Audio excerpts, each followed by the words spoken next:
La CEDEAO, les chefs d'État ont décidé d'activer la force en attente et de déployer cette force pour rétablir l'ordre constitutionnel au Niger.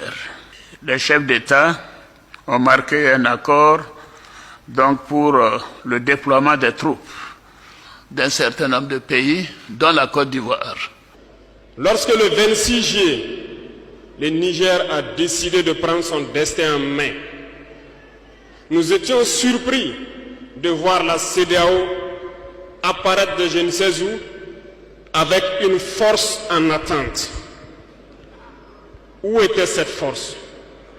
Lorsque des milliers et des milliers de Nigériens étaient tués par les terroristes, où était cette force lorsque des milliers de Maliens et de Burkinabés mouraient sous les balles des terroristes? Ils ont dit que par la force, ils allaient déloger donc les vaillants fils du Niger qui ont pris le destin en main du pays. Croyez-vous que ce sont des femmelettes qui sont au Niger? Il y a des combattants là-bas. L'armée nigérienne est guerrière. Ils combattent depuis des années.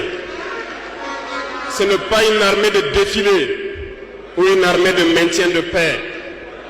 Et les armées de l'AES ont décidé de s'unir. Nous attendons cette force en attente.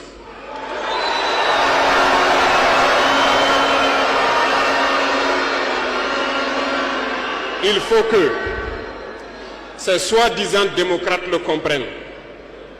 Lorsque des milliers de Nigériens sont morts sur leur lit d'hôpital par manque d'électricité ou par manque de médicaments, c'est du crime. Ils sont responsables de ces sanctions, ils sont responsables de ces morts. La même chose se passe au Mali. Avec le Burkina, nous avons des sanctions indirectes.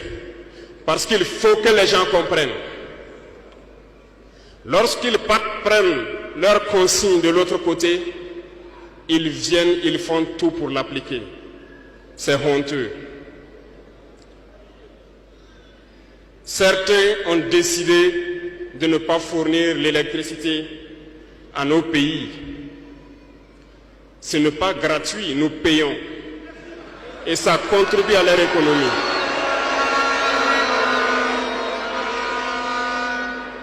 Ils ont essayé de faire souffrir le Mali. Et bien sûr, en